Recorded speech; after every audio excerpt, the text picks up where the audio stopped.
வேளையில் கோவை தான் அந்த பிள்ளையார் சொல்லின்னு சொல்லுவாங்க, அந்த முதற்கட்டமா ஆரம்பிச்ச ஒரு இடம் சொல்லுவாங்க. அது எப்படி வேணா நீங்க வச்சுக்கோங்க.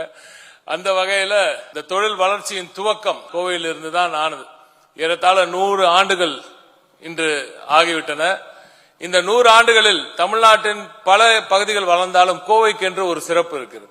கோவை மக்கள், this is the entrepreneurial capital of Tamil Nadu.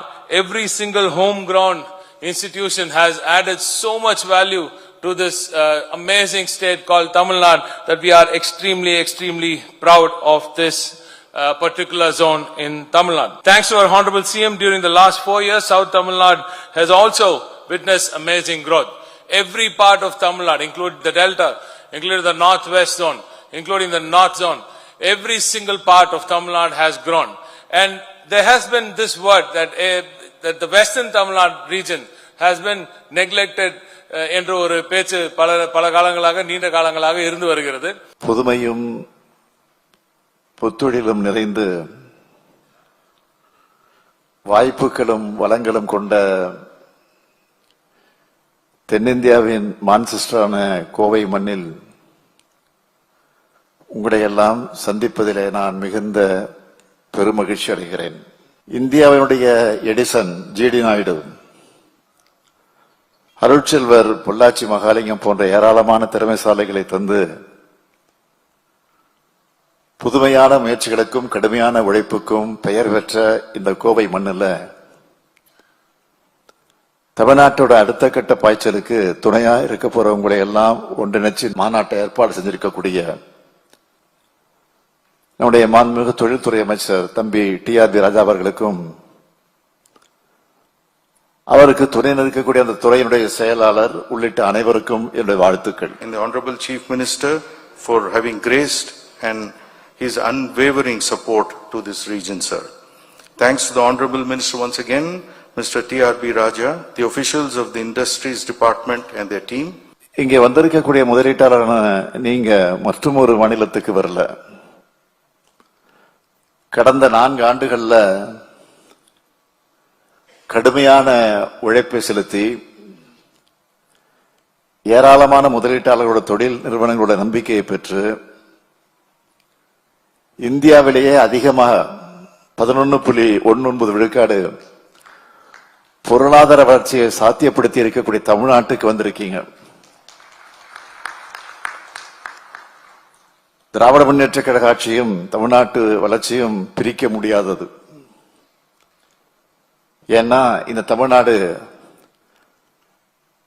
அறிவுத்தரத்திலையும் உழைப்பிலையும் சாதனைகள் படைக்கிறதுலையும் உலக நாடுகளுக்கு இணையா இருக்கணும் என்னும் எங்களுடைய லட்சியம். அந்த லட்சியத்தை அடையணும் என்ற வேட்கை எங்களுக்குள்ள இருப்பதால் தான் தொலைநோக்கு பார்வையோட மற்ற மாநிலங்களுக்கெல்லாம் 25 ஆண்டுகள் அட்வான்ஸா சிந்திச்சு திட்டங்களை செயல்படுத்திக்கிட்டு இருக்கோம். 1971 சிப்காட் ஆரம்பிச்சதா காரணத்தினால்தான் உலகமயமாக்க அறிமுகமான பிறகு அந்த வாய்ப்புகளை தமிழ்நாடு சிறப்பா பயன்படுத்திக்கிச்சு. கம்ப்யூட்டர் தான் இனி எதிர்காலம்னு பாடத்திட்டத்தில் சேர்த்தோம். இந்தியாவிலேயே முதல் மாநிலமா 1997 ஐடி பாலிசி கொண்டு வந்தோம். டைடல் பார்க் உருவாக்கணும். இப்படி என்னால லிஸ்ட் போட்டு சொல்லிக்கிட்டே போக முடியும்.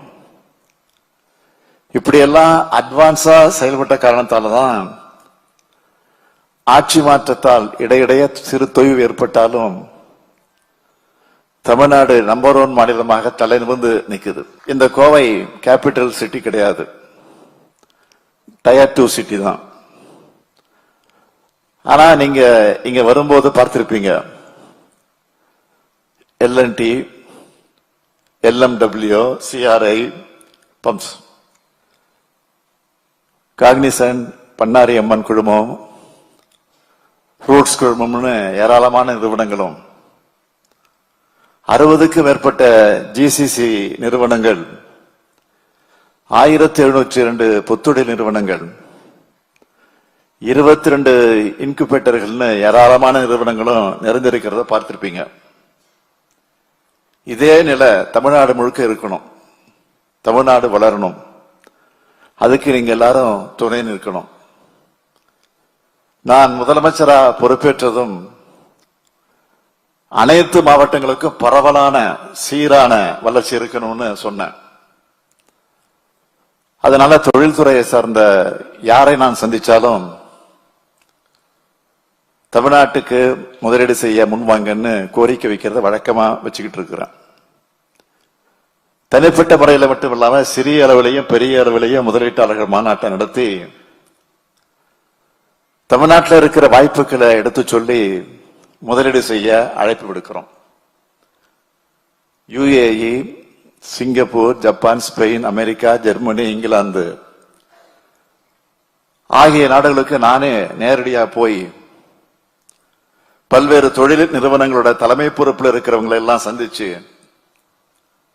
தமிழ்நாட்டில் இன்வெஸ்ட் பண்ண வாங்கன்னு அழைப்பு விடுத்திருக்கிறேன். இப்படி நடத்தப்பட்ட 17 முதலீட்டாளர் மாநாட்டோட விளைவா இதுவரைக்கும் 1016 புரிந்துணர்வு ஒப்பந்தங்கள் மேற்கொள்ளப்பட்டிருக்கு. இது கடந்த ஆட்சி காலத்தின் கடைசி 4 ஆண்டுகளை விட 2.5 மடங்கு அதிகம்.